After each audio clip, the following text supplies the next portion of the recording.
What is going on, everybody? Welcome to a BENZONE exclusive. It is D-Day, Super Bowl 58, and that's what we're mainly going to discuss for a few minutes now. Before we go any further, I just want to say, catch me at Twitter or X, BennyBoy702. You can also watch this on my YouTube channel at BenCornet9015.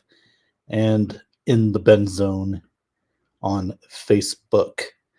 So I also put a StreamYard link into the comments section if anybody wants to pop in for a few minutes. We'll go over, if you want to go over the predictions, what do you think is going to happen tonight? Yeah, I'm excited for this game, obviously.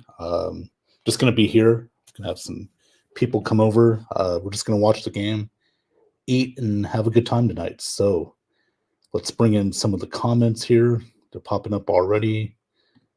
Scott Thaler is first. Thanks, Scott, for tuning in. Sean Spencer, I'm first, Scott Thaler. Okay. You're second.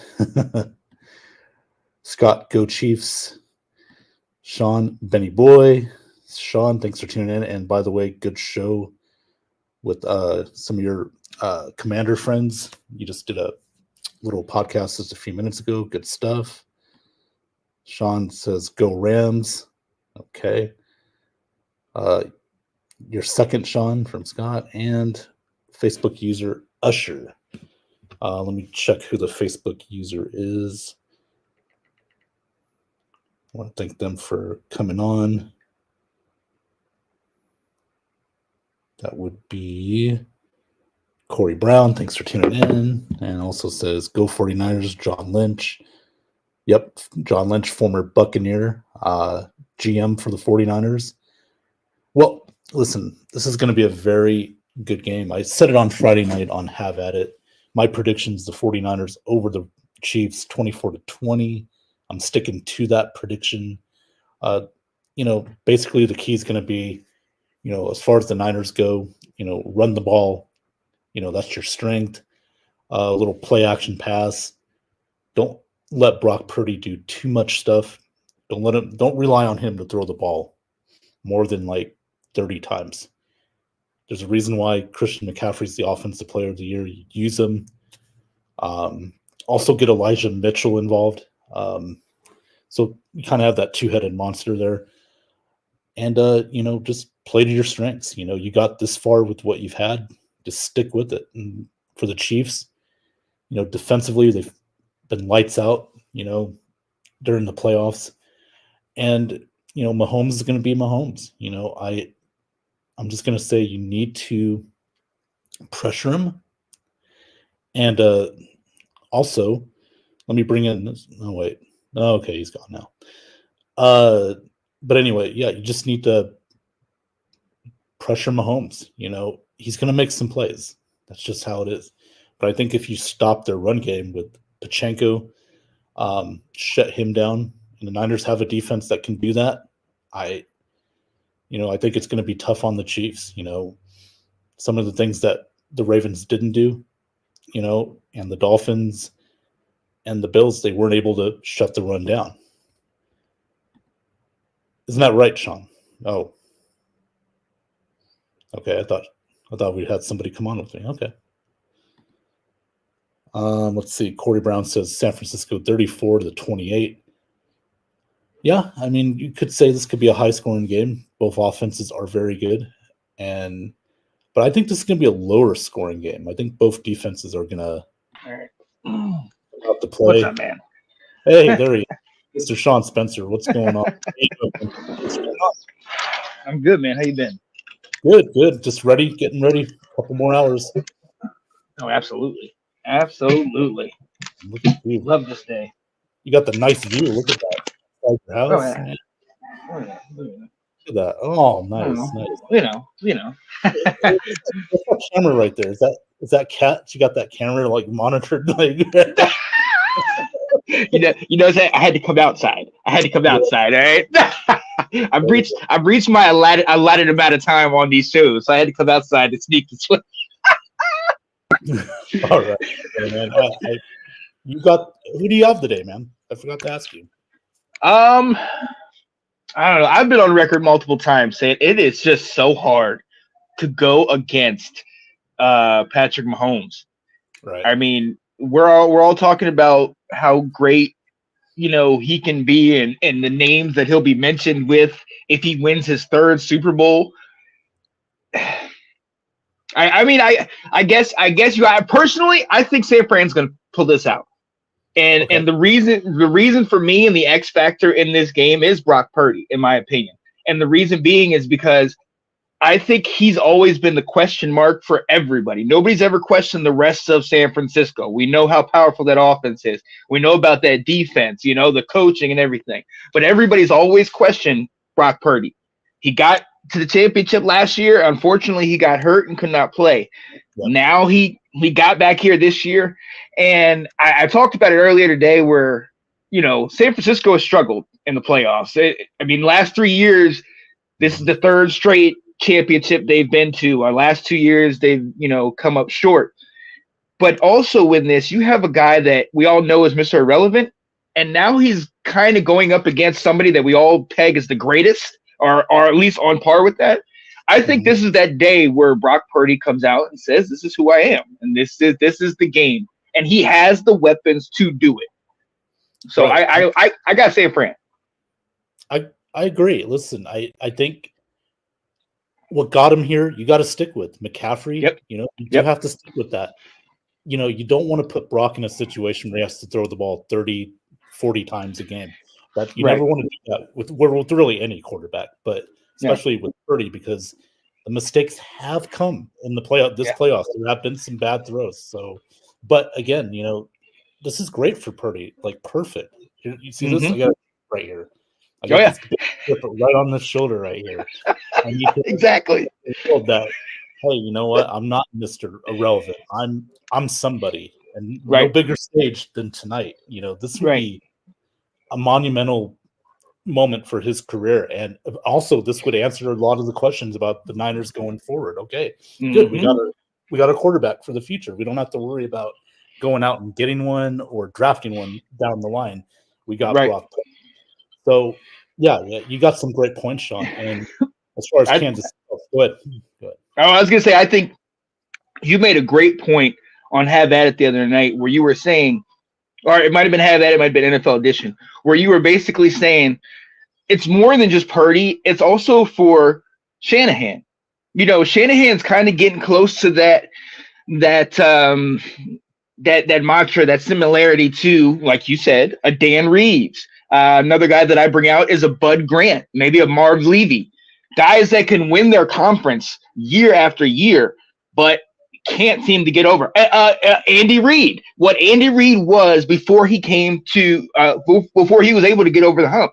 They were always the best team in the NFC, but they could not win. They couldn't get to the big game. Then they finally did. They couldn't win the big game. Those other guys, they couldn't win the big game. Shanahan has proven he can get you there. He can have the top tier elite defense. He can have you perennially in a game away or in that last game of the year. But until you answer the bell at that time when it matters, he's always going to be. Well, he's a great coach, but it's unfortunate. But I just think that history dictates how we look at these people, how we look at these quarterbacks, how we look at these coaches. And I think for the both of them, Purdy and Shanahan, it's a must win, because to your point, I think we are going to start having these conversations. Well, how good are they really? Right. No, and listen, I'm guilty too, man. I've been guilty over the years of saying, "Oh, Marv, you got to put Marv Levy in one of the top coaches of all time." I'm like, why? He lost four straight Super Bowl. But again, I have to stop, being so short-minded. I gotta say, okay, this is the career. We're just talking about the game. But at the same time, the NFL, the beauty of it is you don't have a 3-game, 5-game series. This is it. Right. This is one game. One game. The way it does matter, but for Shanahan, I'm sure there is pressure on him. Don't lie to yourself. He is there is pressure on him. He can come out and Oh say, yeah, "Oh no pressure." There, I'm going to do what I got to do. But at the yeah. same time, you know, if that's the one thing that's missing for the 49ers, if they don't win, then you got to start. Well, hmm. There is some guy that just retired or just Right, left somewhere in Boston, and he may be looking right, for a. right. So, And that's the league that we're in right now. That's where we're at. yeah, What have you done for me lately? Who can win more recently? Who can win now? Like we pattern our everything after Mahomes because he wins recently. Before that, it was Brady. In reality, 90% of these teams aren't going to get a Brady. They're not going to get an Andy Reid. They're not going to get these things. And 90% of teams aren't going to win in that fashion. But we still try to pattern ourselves after these greats. And that's why you see, I like you, I think somebody like the old coach of New England, I don't think he's necessarily done. I think somebody's going to bring him back because in this league, so the teams are so desperate for winning that they'll take a chance on a guy that has had success, if not for anything else, to just give us our fans some excitement, and Sean, this would be the perfect situation for the Niners. You already got a great defense. Right, You already right. off. All Bill has to do is just come in there and put the headset on and Yep. away we go. Right, but, right. But really, I don't think they're going to fire Shanahan no matter what happens to it. He's going to be around next year for sure. It's just, I look at this Niners team. Maybe it's because I'm kind of rooting for him in a way. Same here. I see it. It's right there for the taking. It's just that final climb. It's that final climb. It's right there, and then they just haven't gotten. Okay, we're at the top now. They got a great team. Now I do worry though, Sean, and this has been a big worry for me since this happened. Falanga being out for the Niners, their best safety. Yeah. That middle field opens up, and for a guy like Kelsey, he could take advantage of that. So it hasn't really affected him too much, but I could see it in a game like this with Kelsey, with Watson, with Rice and Valdez-Scantling. If they go up that middle, Patrick gets time, they could take advantage of that all day long. So absolutely. That's a big key. Is there anything else you're looking forward to today? I mean, other than the game, I know we got Usher at halftime. We got Post Malone and Reba doing "America the Beautiful" and the national anthem. Look, at the end of the day, I love Super Sunday. This, for me, when I was younger, and I used to collect Pro Set, Tops, Fleer, all those football cards, Stop Stadium Club, all those cards. And one of my favorites was I had a box of 1990 Tops Pro Set, and it was the 25th anniversary of the Super Bowl. So they had actual cards of every Super Bowl from 1 to 25 and highlights and Super Bowl MVP and where it was played and all that. On my phone right now, I have 32 full-length, full TV airings of every Super Bowl, with the exception of maybe number 1 and I think number 1 and 2 I don't have, but the first full one I have is number 3 with the whole Namath guarantee and the whole. I love this time of the year. So for me, it is every little small tiny fact. Every little small, this team, whenever they've played in this city, they've won this many times. This quarterback, whenever he's, anything. I love every aspect of it. And maybe that's because this is the last game of the year. And it's kind of like, it's my way of trying to hold on to football, before I go hibernate for 6 months, if you will. But I mean, for me, honestly, it really and truly is just, it's the day, it's the national holiday. It's the day when everybody comes together, whether you like the game or not, just to see it. And I can't wait for it. I want every part of it. And then obviously the guilt or pleasure in me wants to see, hopefully, the conclusion of this Taylor Swift nonsense. Either they get married or they break up, something. But I do want to see that. But for me, honestly, it's just everything. It's every part of this game. I love it. I can break it down. I love it. That's just me, man. That was the Holy Ghost that came after that preach. Woo!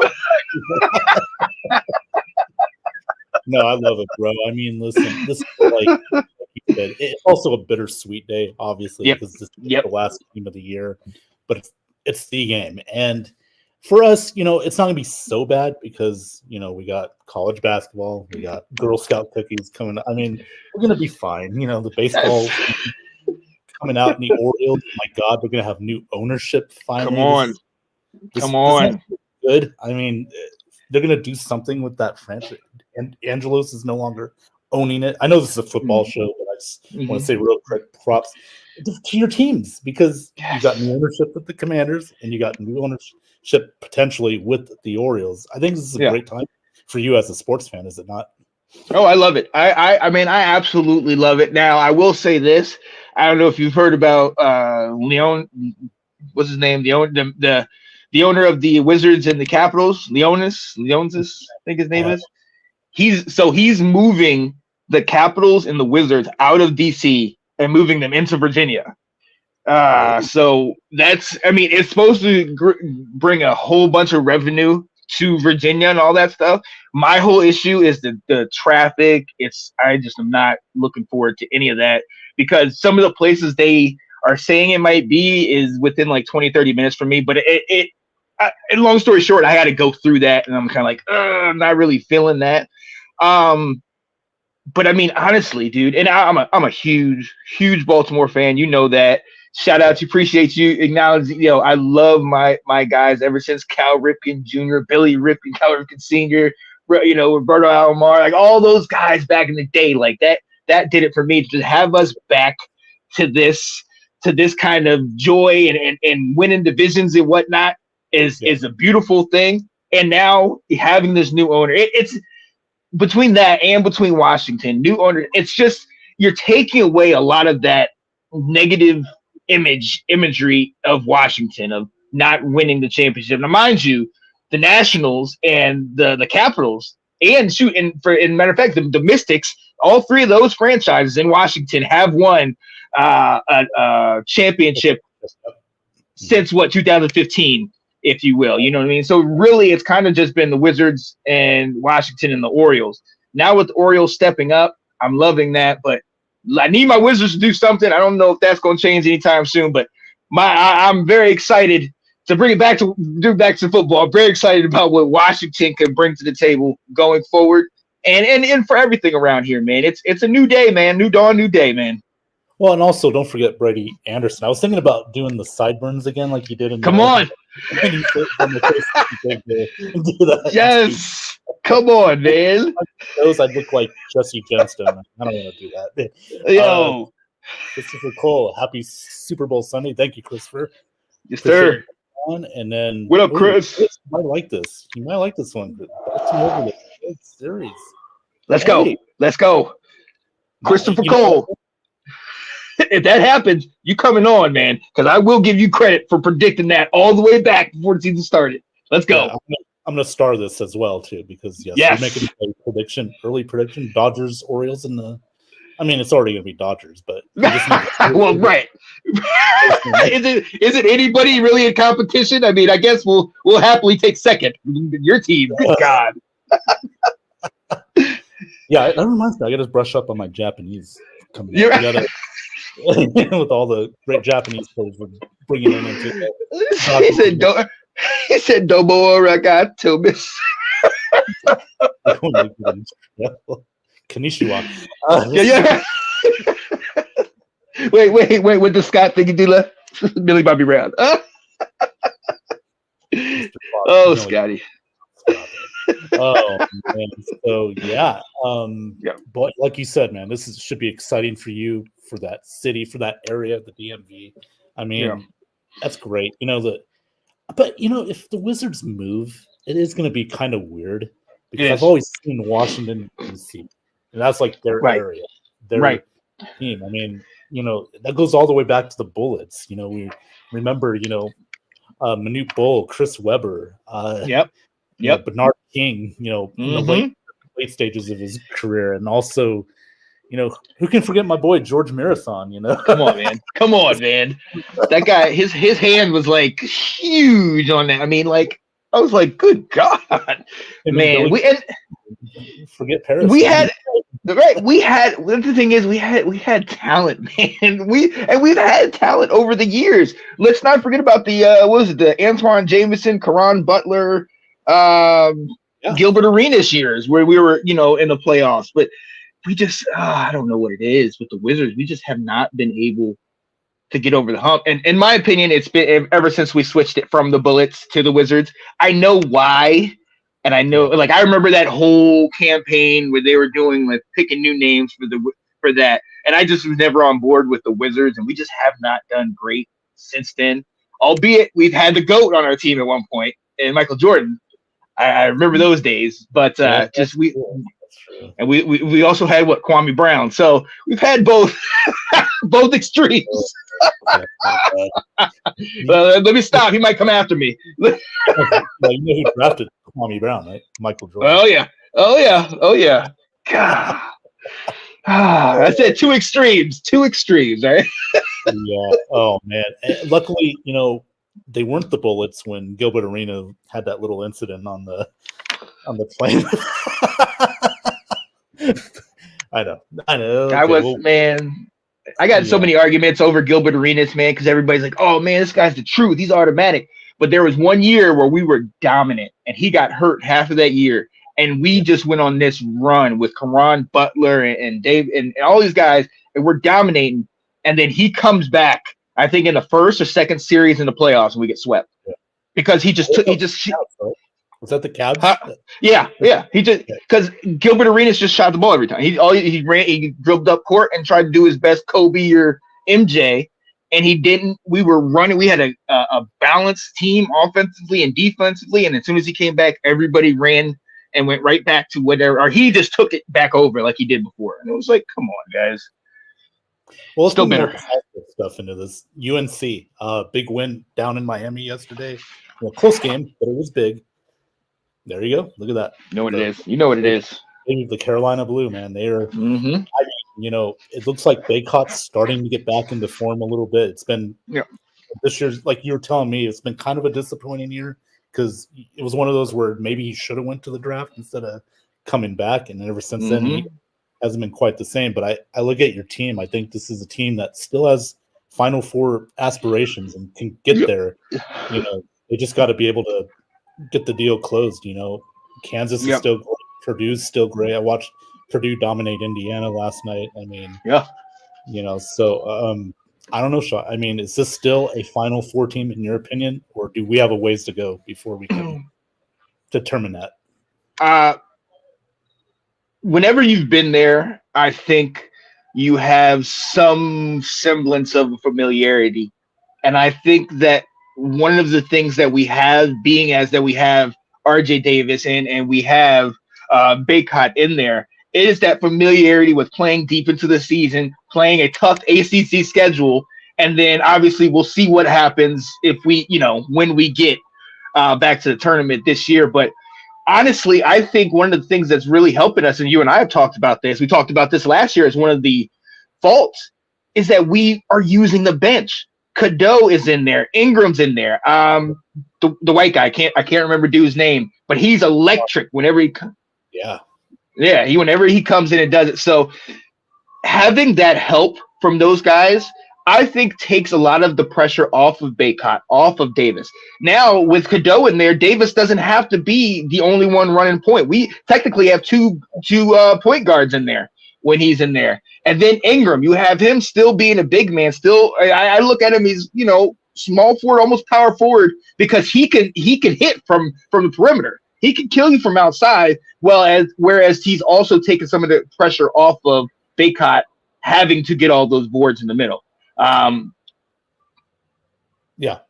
you said it. I mean, with 2 point guards, basically now, that's going to force defenses to, maybe not double team Baycott in the paint so much, help and switch stuff. Your spacing looks better. I think, you guys are playing more confident too, Yes. That's a big piece.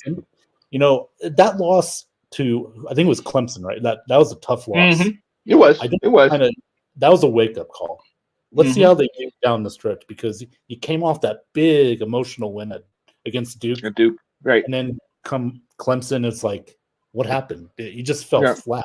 But then you came in Miami, you responded, and you got a big win on the road. So now almost didn't. It was close towards the end. but you know what? To that game, and I watched the Duke game, and then I watched the Clemson game. The Clemson game, we weren't hitting our free throws. We weren't making shots. And something I have noticed that actually kind of makes me very nervous is when Cadeau is in there, the transition game is on point. We're running up and down the court. The problem is Cadeau has a noticeable problem shooting from the perimeter. He is not the best three-point shooter. And if you'll watch in that Clemson game, they were leaving him open. They were leaving him wide open to take those threes. And a lot of times he was passing away because that you could see he don't have that confidence. But even when he shot it, it just wasn't there. And you kind of was just like, oh, man, that's not good. Because now you're starting to have things that they can lean on. Like, okay, stop, let Cadeau shoot it and double up Ingram, double up these other guys. Well, you also, Sean, you have to know when to shoot it as well. Sometimes, times, and it's not just him. I see this in all college basketball. They get 2 3-point happy. They get want to pull that trigger, all the time, more than hey, let's on the break. And maybe it's the old school guy in me, but what happened to the fast break? Passing it without dribbling the basketball. Thank you. Yes. Rather than, just pulling up and then it's shooting a Steph Curry, 30-foot 3-point from half court. Why are we doing that? I agree with you, man. That's the game. That's just the way college basketball and all basketball is really today. So, but you're right. Real quick, your friend here. Scotty. Scotty. Oh God, this guy. So, what songs Usher playing first? There's bets going around. Like I know it, man. I know it. And shout out to Katie Alverson from the Ladies Show. She was saying it's gonna be yeah. Mm-hmm. I love that song. I don't know. You know what? I kind of want to see him play like. It's got to be a club. I think it's got to be because I want to see him play. What's that other song he did? Let me go look at the list real quick. But I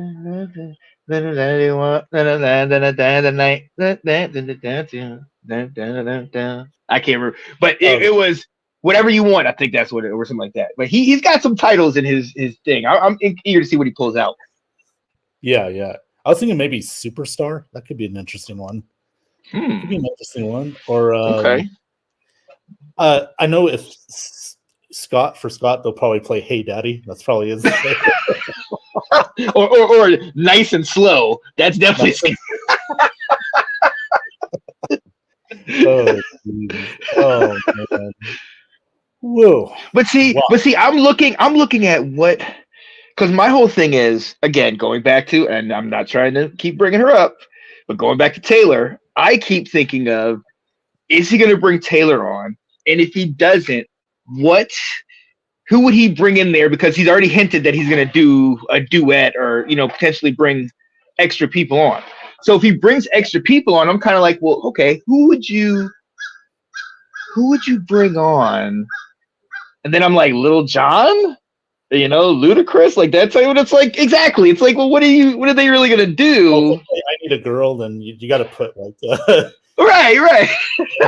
Or, don't play My Boo. If Taylor comes out, then Travis Kelce's just gonna be really like upset. It's over. Right. Him off a little bit, and that ring he's got, like under his, if he scores a touchdown. Oh yeah, you know it. You already know it, man. He's gonna do it, man. Let's think about that. What are the chances? I fielded this question 100 times in the last week. What are the chances that if the Chiefs win, he proposes to her after the game, a la the guy after the Boise State Oklahoma game, right? When he proposed to his girlfriend? What are the chances of it, man? Pretty good. I think they're pretty good chances. Listen, I agree. A worldwide stage. Yeah. I can see her say no. It's like the ultimate love story. It'd be like Right. it'd be like the Macho Man. Oh, yeah, listen, will you marry me? It'd be like the Ooh, yeah, brother. You saw in the chats where I posted that picture, or Nick, I think it was Nick. Shout out to him, Rosario. Posted a Yeah. picture of Jason has those lust in his eyes. You know, the Hogan. Right. Like, who knows? Maybe we could have a swerve. You know that maybe Jason, like, or there could be a video. Wouldn't it be funny if there's like he proposes and there's a video on the board that saw Jason and Taylor? Yeah. Last night. So here, all right. So look. This is my other thought, and I've been telling people this. Yeah. We all know Jason retired, former Philadelphia Eagle. Right. Taylor Swift grew up a Philadelphia Eagles fan. We all know that Taylor Swift, kind of has a history of breaking up with the guy and then writing a song. I mean, what a perfect comeback. You beat my team in the Super Bowl last year. Now I'm with you this year. Ruin your chances. Break up with you. It's over. And then Jason gets a divorce from his wife, and then they go to. I mean, it would be. Talk about the podcast. Wouldn't that be dynamic? Right? Come on, man. I'm trying to look honestly, and me and you talk about wrestling a lot, so I'm trying to look more at like the kayfabe side of the rest of the world. Like, what if the NFL and all that was kayfabe? Like, we're all like, oh my god, these guys are like, oh, we got him behind closed doors, but in front of everybody, they're fighting, and oh man, look at this crazy story, because it sells. It does. Swift has arrived. Yeah. Woo! Oh, here we go. Who said that? I'm too. Who is this? Who called us that? Nicholas Rosario Jr. No. Yes. All right. Come on, calm down, okay? Come on. You guys are morons. You're my best Nicholas. Right? Listen to you. You're funny, huh? You're just real funny. Like, you got jokes, huh? Okay. Oh man. And my friend. Oh man. Nick's awesome, by the way. Absolutely. Are they doing a roundtable this week? Yes. Yeah, they're doing one more for the end of the season. I think they're doing a draft show. I know 3 of them live in Chicago, so I think Anthony's going to try to make it to Chicago, and they're going to do something over there. And then after that, they'll be back with us, in the fall, man, getting ready for football. Damn. Yes. And by the way, one of the roundtable people has a birthday today. Miss yes. Tina. Happy birthday to Tina. Shout out to her. Yes. So, man, great stuff. Absolutely. And Sean, I want to thank you for coming on, bro. I appreciate you doing that, helping me out today, man. This is a lot of fun. I mean, I got to get stuff prepared. We are less than 2 hours away from kickoff, so I got to get going. You got to get to the game, man. So yeah. Before we go, wait. Go ahead. I don't know if you can see it. I don't know if you can see her right there. I didn't see her there up to the last minute. Now I'm just like, oh snap. Yeah, the producer's giving me the. All right. Well, tell the warden I said hi, and for allowing you to come on for a few minutes.